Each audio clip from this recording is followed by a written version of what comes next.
마태복음 13장. 그날 예수님께서 집에서 나와 호숫가에 앉으셨습니다. 많은 사람들이 예수님의 주위에 몰려들었습니다. 그래서 예수님께서는 배에 올라가 앉으셨고 사람들은 호숫가에 그대로 서 있었습니다. 예수님께서 사람들에게 많은 것을 비유로 말씀하셨습니다.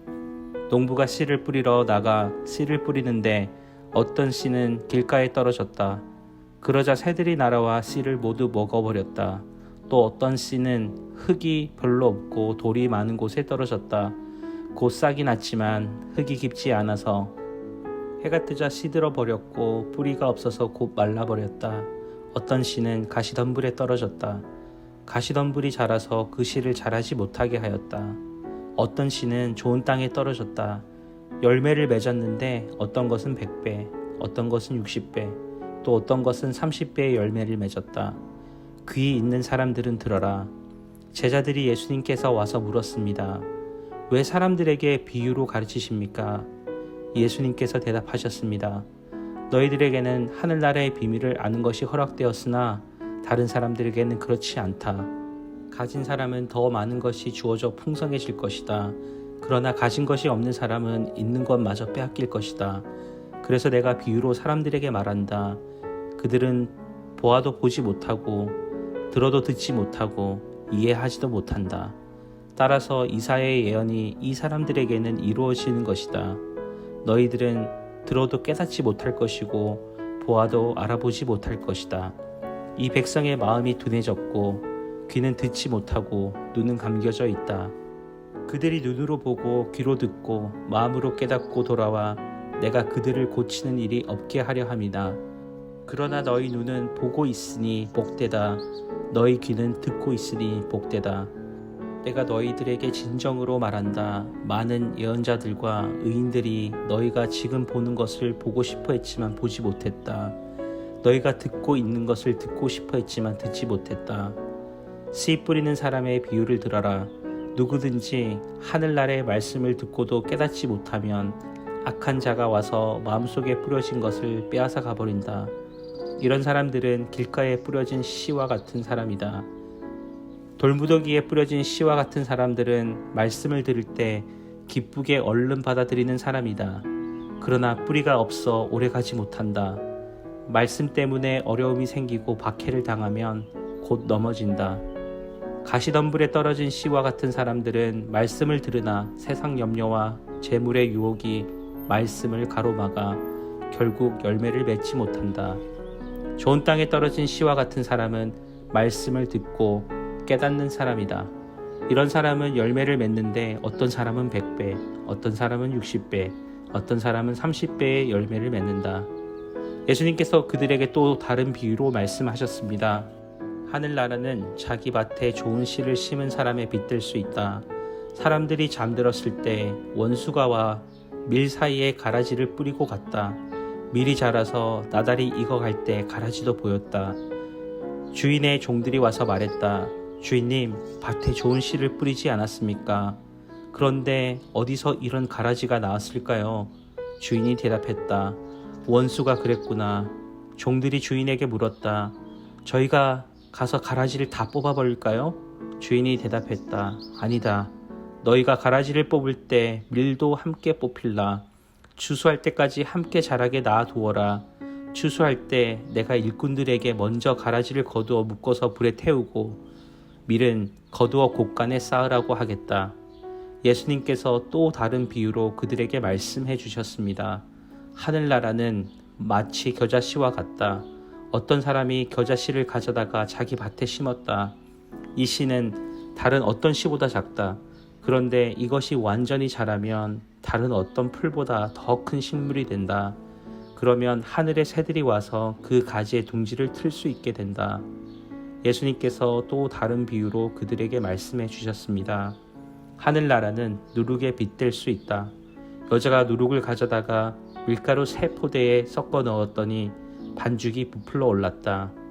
예수님께서 이 모든 것들을 사람들에게 비유로 말씀해 주시고 비유가 아니면 아무것도 말씀하시지 않으셨습니다. 이것은 예언자가 말한 것을 이루려고 하신 것입니다. 내가 입을 열어 비유를 말할 것이다. 이 세상이 세우실 때부터 지금까지 숨겨져 왔던 것을 말할 것이다.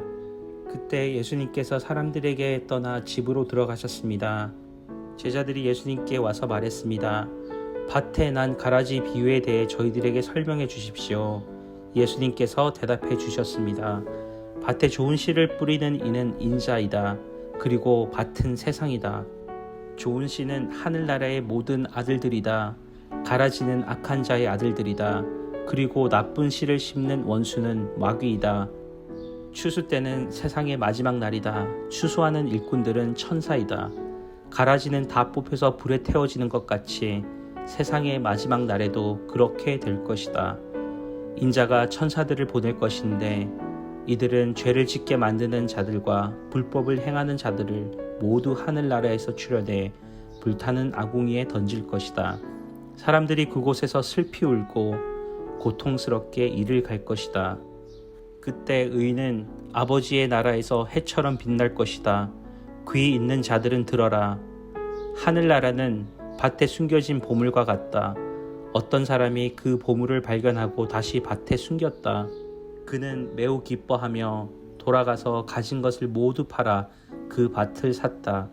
또한 하늘나라는 진주를 찾는 상인과 같다. 아주 값진 진주를 발견하자 그 사람은 가서 모든 것을 팔아 그 진주를 샀다. 또한 하늘나라는 호수에 던져 온갖 종류의 고기를 잡는 그물과 같다. 그물이 가득 찼을 때 어부들은 바닷가로 그물을 끌어당겼다. 그들은 앉아서 좋은 물고기는 바구니에 담고 나쁜 것들은 던져버렸다. 세상 끝날에도 이렇게 될 것이다. 천사가 와서 의인들 가운데서 악한 사람들을 구별하여 낼 것이다. 천사가 그들을 불타는 아궁이에 던질 것이다. 그들이 그곳에서 슬피 울고 고통스럽게 이를 갈 것이다. 너희가 이 모든 것을 이해하겠느냐? 제자들이 이해라고 대답했습니다. 예수님께서 제자들에게 말씀하셨습니다.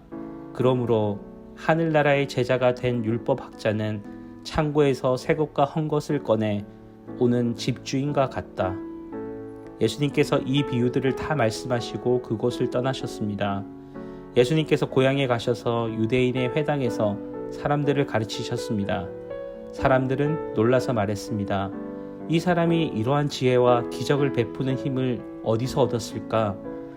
이 사람은 목수의 아들이 아니냐? 그의 어머니는 마리아이고 동생은 야고보, 요셉, 시몬 그리고 유다가 아니냐? 그리고 그의 노이들도 우리와 함께 있지 않은가? 그런데 이 사람이 이런 모든 것들을 어디서 터득했을까? 그들은 예수님을 믿으려고 하지 않았습니다. 예수님께서 그들에게 말씀하셨습니다.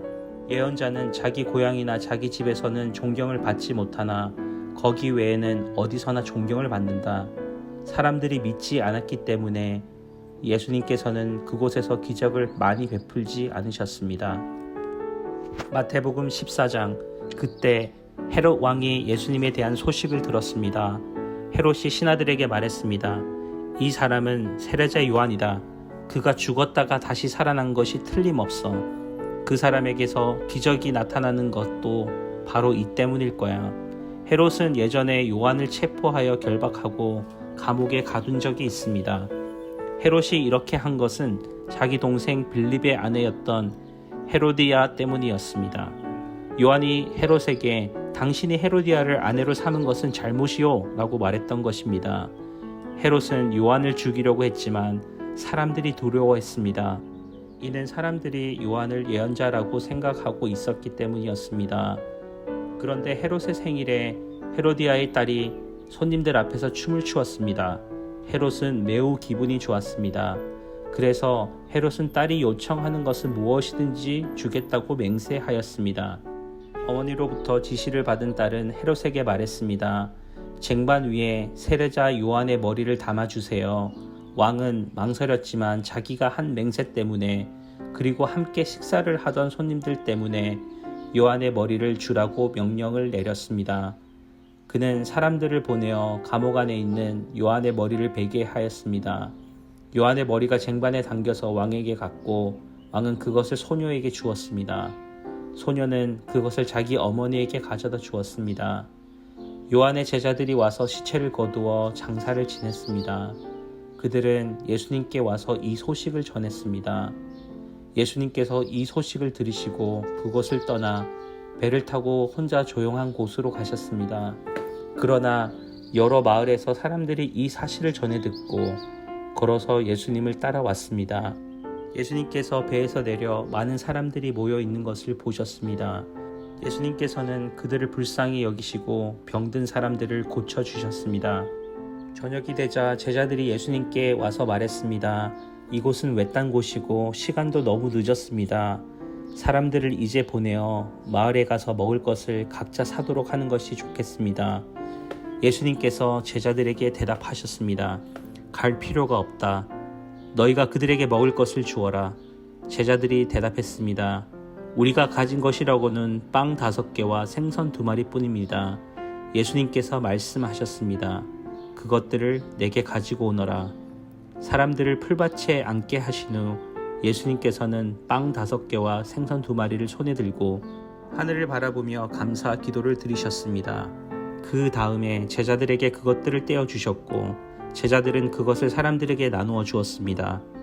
모든 사람들이 먹고 배가 불렀습니다. 먹고 남은 조각들을 거두었더니 12바구니에 가득 찼습니다. 먹은 사람들은 약 5,000명이나 되었는데 이는 여자와 어린이가 포함되지 않은 숫자입니다. 그 즉시 예수님께서는 제자들을 배에 타게 하시고 호수 건너편으로 먼저 가 있으라고 하셨습니다. 그동안에 예수님께서는 사람들을 되돌려 보내셨습니다. 사람들을 보내신 후 예수님께서는 기도하러 홀로 산 위에 올라가셨습니다. 그리고 저녁 때까지 그곳에 혼자 계셨습니다. 배는 이미 육지에서 멀리 떨어져 있을 때였습니다. 제자들은 큰 파도와 거친 바람으로 어려움을 겪게 되었습니다. 새벽 3시에서 6시 사이에 예수님께서 호수 위를 걸어서 제자들에게 오셨습니다. 제자들은 예수님께서 호수를 걸어오시는 것을 보고 겁에 질렸습니다. 그들은 유령이다 라고 소리쳤습니다. 너무 무서워서 비명을 지른 것입니다. 예수님께서 얼른 그들에게 말씀하셨습니다. 안심해라, 나다. 두려워하지 마라. 베드로가 예수님께 말했습니다. 주여, 정말 주님이시라면 저에게 물 위를 걸어오라고 하소서. 예수님께서 말씀하셨습니다. 오너라. 베드로는 배에서 내려 물 위를 걸어 예수님께로 향했습니다. 그런데 베드로는 거센 바람을 보자 겁이 났습니다. 물에 빠지기 시작하자 소리를 질렀습니다. 주님, 살려주십시오. 예수님께서는 즉시 손을 내밀어 베드로를 잡아주시며 말했습니다. 믿음이 적은 자야, 왜 의심하느냐? 베드로와 예수님이 먼저 배 안으로 오르자 바람이 잔잔해졌습니다. 배 안에 있던 사람들이 예수님께 경배하며 말했습니다. 주님은 분명히 하나님의 아들이십니다. 호수를 건너 게네사렛이란 곳에 이르렀습니다. 그곳 사람들이 예수님을 알아보았습니다. 그들은 근처에 있는 모든 지역 사람들을 보내어 환자들을 예수님께 모두 데리고 왔습니다. 이들은 예수님의 옷깃이라도 손을 대게 해달라고 매달렸고 손을 댄 사람들은 모두 병이 나았습니다. 아멘.